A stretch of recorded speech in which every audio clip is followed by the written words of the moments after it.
Thank you for tuning in to Koppen with Comic. I'm Brian Koppen. We're with Dan Frigolette.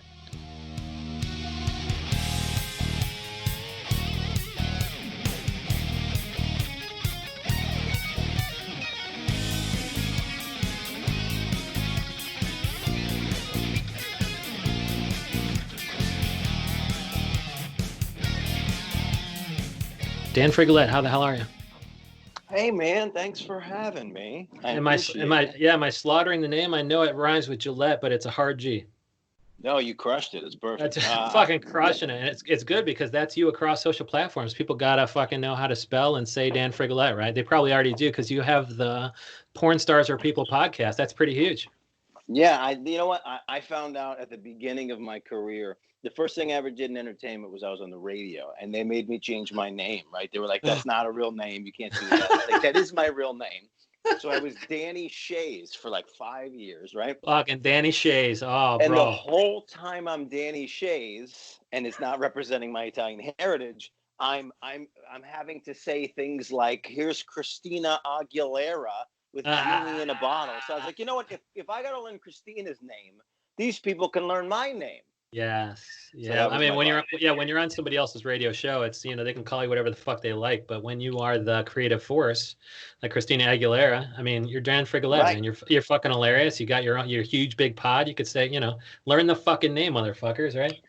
Right. Well, and then unfortunately now I'm looking at my my 15-year career, and I didn't really, it was so important to me to keep the Italian connection, and then I never really leaned into that aspect. So look out for me to really take the horns on being Italian soon, both in my comedy and then in my upcoming projects. That's the thing. I feel bad that I haven't done that. I love that. We're losing our collective heritage. And I gotta get back in there.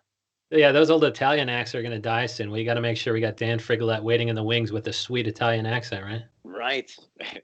Yeah. So we'll talk about Porn Stars Are People podcast later on. What else are you doing? You got online shows? Are you doing in-person shows finally? No. So I got the Comedy's Best Kept Secret tour. It's been a thing that's been traveling the globe for 7 or 8 years. And so I use that to be the face of what we're doing online, because it's already a thing we're doing. So we've been touring for so many. I mean, one of our first tours, we went to Atlanta, and we did a whole bunch of things with Andrew Schultz on that tour. The idea of the tour was always that while people are still building their name, they're still some of the funniest people on the planet, and you should acknowledge that's the Comedy's best kept secret. We've kept the secret until until we perform in your city. But over the course of the years, we performed in like 80 cities, and I said, you know what, this is because these shows are virtual, and we got a write-up this week in the LA Daily News for our show. So I said, let me reach out to everybody who's ever come to a show and tell them that we're doing these virtual shows.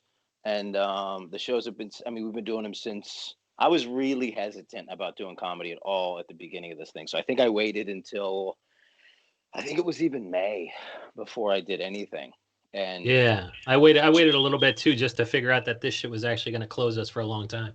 Yeah, well, it's crazy. I was already thinking like we were closed for a long time already, and now that I see what the outdoor shows are, I'm even less interested in being involved, because it's one thing to play a comedy club where the max capacity is 50 people and 12 people show up, right? That can still be a salvageable show because you're in a small room. Yeah. But now what's happening is I looked at somebody's photos the other day, and like the photo where they're performing looked great, but then I saw the over the shoulder photo to what they were performing to, and they were performing to 42nd Street. Like there's no way to sell out 42nd Street. So even if there's 50 people standing in the street, it's still a horrible show because nobody's there and everybody knows nobody's there. So the best case scenario right now for outdoor shows is like no mic in a field and everybody's far away. It's ruining what we've built as what comedy was for the last 25 years. Yeah. Well, that's fucking tragic. And so comedy's best kept secret will be online until you guys are ready to go back inside, maybe when a vaccine is effective and widespread. Who knows, man, right? I've been hanging out with a lot of hippy dippy people. So now we're in this position where it's like, I think the vaccine's the solution, right? But then I realized there's a whole population of people that are never going to get a vaccine. So we haven't even solved the problem if we get a vaccine. We're like, this is a long time. So now we got the president. We got all kinds of things to argue about, which is what's great about our society now. We can argue about the president on either side. You can argue about the presidential nominee on the other side. You can argue about what you think this disease is real or not. You can argue about whether or not you should be eating bats. You can argue about whether or not vaccines will give you autism as a 40-year-old man. It's amazing out here, man. There's a lot of topics. None of them have any basis in fact, but it's fun to argue, it seems like. And so, like, are you bringing that stuff on stage? Like, are you taking any sort of like unpopular argument and justifying it, or I don't know, slaughtering conventional wisdom? Kind of what is the Dan Frigolette experience on the best? Let me check this out. I get it correct. Yeah, comedy's best kept secret. Like, secret. I fuck it up sometimes too. So now I realize maybe I've taken it too far. I go, you got to pronounce my name and you got to pronounce my 17-word tour. Okay, if you mess it up, it's a big. And you got to pronounce my podcast with all the words in it that are alliterative. I'm making it hard on everybody. I should just start over. But the fact that he says alliterative is a pretty good sign that he's going to be a higher level, a higher class of comedian, right? Right. It should instead, like, to appeal to more people, it should just be called Titty Podcast, right? Like, no alliteration, just Titty Podcast. Probably all Titty Pod. Titty Pod with Danny Shays, right? Right. Titty Pod with the Shays. No. So, what did you ask me? So, I think this is what I think. I think that that the idea that we're watching murder shows, like these true crime TV shows, to try to solve murders, I think that's messed up. I think we need to start solving murders in the other side. I think we're looking for murderers, but we all know why people murder. I'm watching people argue on Facebook all day. Like, every one of those people is like some proximity away from just grabbing an ice pick and jamming it through somebody's like cerebral cortex. I think we need to start looking at actually the types of people that are being murdered. Do you know what I'm saying? Like, I think we can all understand why people would murder other people.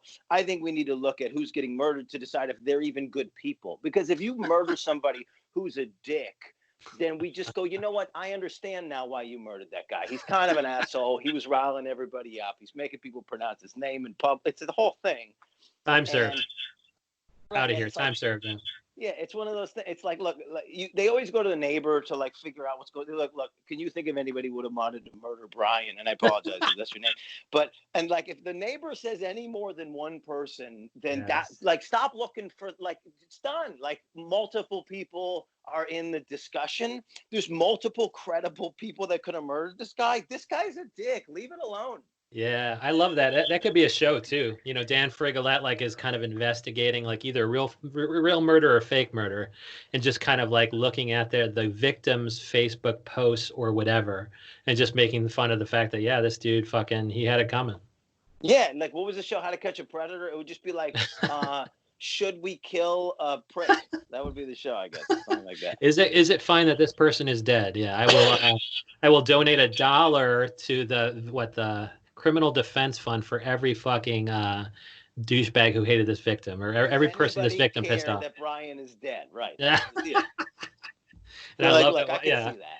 I love that we're using my name. That's perfect. Yeah.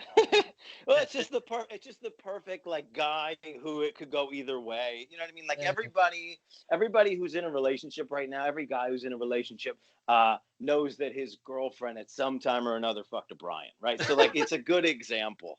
Yeah. And we don't love that, Brian. You're on the upside of the Bryans, right? But I don't know, man. I had an earlier episode today that might fucking out me, man. I'm gonna have to fucking edit that episode pretty.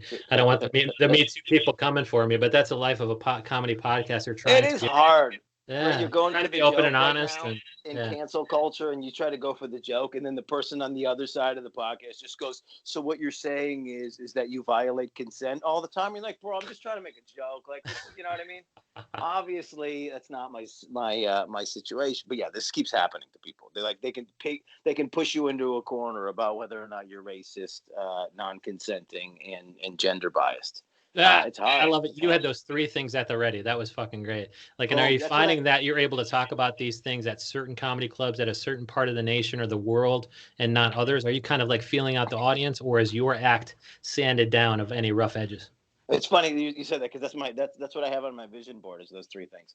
No, so I'm staring at it all the time. No, honestly, dude, I think people, and this is the thing I tried to prove with comedy. I went to South Africa 2 years ago to prove that comedy is funny no matter what your experience is, and that the things that I was doing on stage were universally true. And I bumped into certain problems, right, when it came to particular types of language that I was using or particular examples I was using that might not have been particular to that area, right? But ultimately, funny is funny, and the human condition is real. Everybody from everywhere understands like what our world is, and even if they behind closed doors are intolerant of something or they don't understand it, that doesn't mean that it's not going to play itself out correctly on stage. One of my favorite things to view was I had this volunteer firehouse that we would do in Baltimore, Maryland, and it's the red statist, like it's the most like like it's like boat, it's like drunk RV, like these are the people at this thing. And like what would happen is I'd bring down guys from New York City, and anybody, the vibe in New York is try to be unbiased, to try to like fit between the lines and all the things, right? And then the vibe everywhere else in the country is just identify so we know what we're talking about. So like a guy would come from New York and he'd be like 35 years old and he'd be talking about dating and how he doesn't have any kids and how he lives in an apartment and how he doesn't own anything. And the crowd is like, I don't understand what this is. I brought a guy down whose like gender was confusing. Like he didn't necessarily represent like masculinity to the fullest. His ethnicity was confusing. And the crowd was just like, I don't know what's happening. And then the next guy came on stage and just told the crowd immediately that he was gay. And they're like, cool, thank you for identifying. Now I don't have to guess. I love that. I don't have to guess anymore. Yeah. You're gay. I don't hate you, right? Even though like you think I hate you, but you're gay. I hate you. So I don't hate you. So now just tell your jokes. And the lens of the jokes is you're a gay guy. And that worked better. This like walking the line and trying to appease everybody ultimately doesn't streamline the message that you're trying to create or the lens that you're trying to base your comedy on, right? You can't be everything. Be the thing that you are. Yeah, how do you do that? Because Julia Jeffries on, and she, I think she, has experience with Black and queerness, where she was, she noticed coming up through Boston that once you own your shit and have confidence in your material, it's almost like you're giving them permission to laugh, like especially when it comes to queerness or whatever. And so when it comes to like a straight white dude or whatever, is it totally clear to them, or do you have certain things that you do at the beginning of your act that also kind of clarify your identity for them? I suppose it's just straight white dude who has Italian heritage, but like, is there anything that you can do at the beginning of your act to even further clarify it? Well, what's funny is, I assume you're a straight white dude, right? Yeah. Like as straight white dude, you look at me and you go straight white dude. But when I go someplace, that's not like the vibe I give people. People like the vibe I give people is like, we're not sure what his ethnicity is. And he might fuck my daughter. Like that's the appearance I have when I walk into a room. And that's been me trying to like either align or completely disalign with that is my immediate comedic tool, because you can't tell somebody else what they think of you. When you walk in the room, they're going to make a determination, right? So early on in my career, I straight up made my hair into the douchebag faux hawk so that I could talk about it, so we could get over the fact that I look like this guy, right? Yeah. That you're supposed to not like, because the only other option would have been own that personality and just spend my whole set talking about fingering your daughter, and that's not that fun for me, right? Yeah. Like it'll make it into the set, but I don't want 45 minutes of it to be about how I'm gonna bang your girlfriend or whatever. You know what I mean? Like that's not useful. So that's been the So what do you say? What do you say early on? You're like, I have a serious girlfriend. I live with my girlfriend. I'm married. Like, what do you kind of say earlier on to let them know that this guy might not finger my daughter immediately? Yeah, no, it's more like the acknowledgement that I don't know. It's so funny to think now because now that I don't have the live comedy a little bit. No, it's just no more the acknowledgement that I have this douchebag face. And when you're earlier on in your comedy career, you say it like very explicitly, right? To the extent where you go, look, I have a douchebag face, I get it. And then now, like later on in your career, after 10 years, it is the lens that dictates all of your material. So you don't have to say it necessarily abruptly, because it's the under context of every joke that you write, if that makes any sense. Yeah, once you know who you are, like every joke is going to smack of that, and you don't need to fucking say I'm a douche. It'll come through Dave your Chappelle words. doesn't walk on stage every day and go, "I'm a black guy. Black people don't have it exactly equal in the U.S." But that is the undertone of every piece of his message, and we get that. So once you get to a later on stage, you just it just ultimately coats everything you're talking about. Yeah. And I guess that's probably true with the podcast too, where it's like, you think that, you're talking to porn stars, it's going to be a certain way. But I mean, of course, the full title is Porn Stars Are People podcast. And so, it's like Dan Frigolette presenting as a douche. It's like, nah, man, throughout his act, you're learning that that douche is three-dimensional in the same way porn stars are people. So kind of how did you decide to do the podcast, and what are you learning about porn stars and how they're people? What a perfect soliloquy. I like the way you did that whole thing. It's like you have your own show or something. No, the Porn Stars Are People podcast, honestly, there was some element of it's a culmination of factors, right? Like, I think a part, like being jammed into you must be a man slut, like drawer for my whole life made me extra aware of the idea that, like, okay, well, I'm not, but why would it be such a bad thing if I was, right? And why are we so hesitant to address our sexuality, and why are we pretending that sexuality and knowing your sexuality and your preference and all these things and identifying it, why are we pretending that these are negative attributes? There's something about our society that still asks us to shelve and to hide aspects of ourselves, to put the best foot or whatever we think in the scenario that we're standing in, it would be the most favorable attributes. And I think that's baloney. As a comedian, it was important for me immediately to have my parents know that I was a comedian. So in the same realm, when I would meet somebody who was a good drinker, right, or somebody who this, that, or the other thing, and their parents weren't aware of it, I always thought that was weird. And I always think it's weird too if they should know about your prodigious drinking skill. I love that. If that's who you are, man, if that's not who I identify as, right? But if I'm at a party and you're the greatest drinker that ever lived, and you're challenging people to drinking games, right? And you're the greatest, and then now you don't do that in front of your family, I think that's weird. I think everybody should know who you are. But to that effect, there's always this in the back of my mind when I get on the podcast with porn stars. To I always want to find out, and I probably don't ask, but do your parents know, and how do they feel? Because somebody who's driven to the profession, it's not what we thought it was. It's not what it was in the 1900s. People are not being abducted and forced into porn. Most of these people are in control of their content. They have an OnlyFans. They have consent over everything that they do, whether it be on film or whether it be in a bed or whether it be in a stairwell or in a car, whatever genre you watch. There should be a hot air balloon porn. I don't know. I haven't seen that one. But these people are, they whatever it is that they align with the sex positive aspect, I think, like, on some level, their parents know that. Like, if you're a horny little kid, like, your parents are going to catch you whacking off a lot. They're going to know that you're just a horny little kid, right? Like, there's that weird scene in Dirk Diggler movie. I can't think of what it's called right now. I'm just going to call it Dirk Diggler. Boogie Nights. Boogie Nights.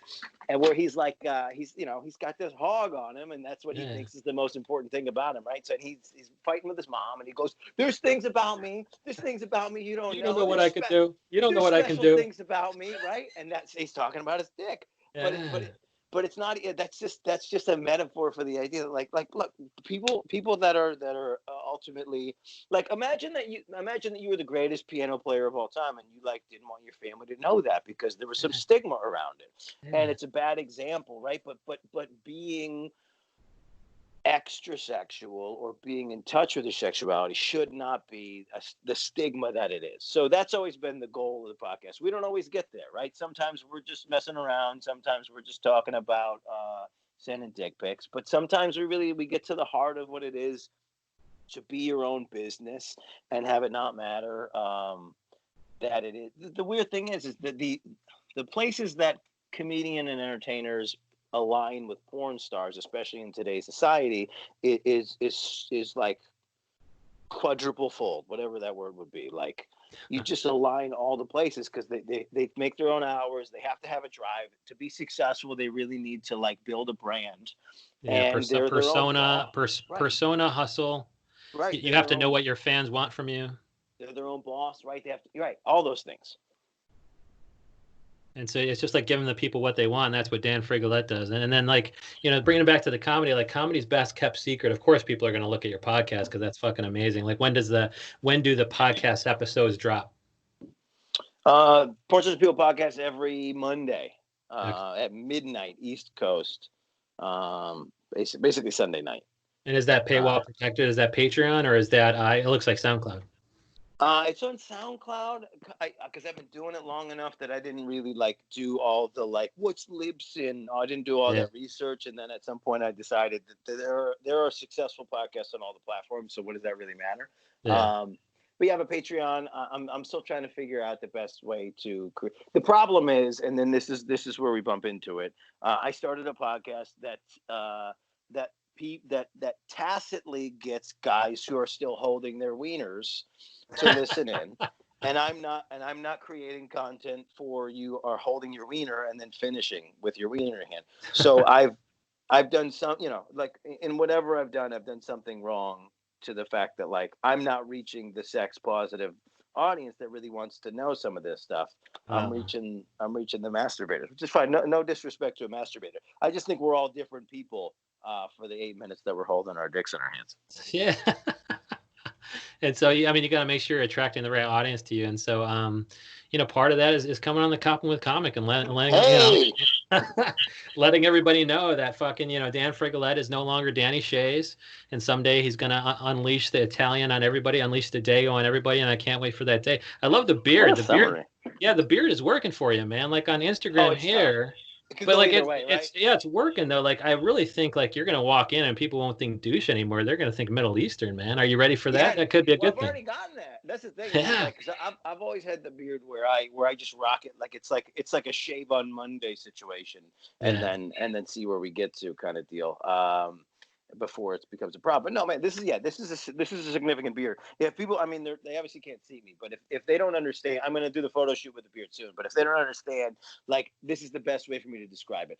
Before quarantine, people were sort of in this perspective of me where I kept getting like confused. Like they would do that like celebrity game, right? Like who do you look like? And most of the time, people would just tell me I look like old Aladdin. And now I look like fat Jafar. So that's what's changed in the 6 months that I've been in quarantine is just personal hygiene mostly. Yeah, I can't wait to hear the jokes that are coming out of that face now. Like you could do a whole new fucking set of material. And so comedy's best kept secret. When's the next show? You should interview me on Thursday. We do 4 shows every Friday. Oh, fuck.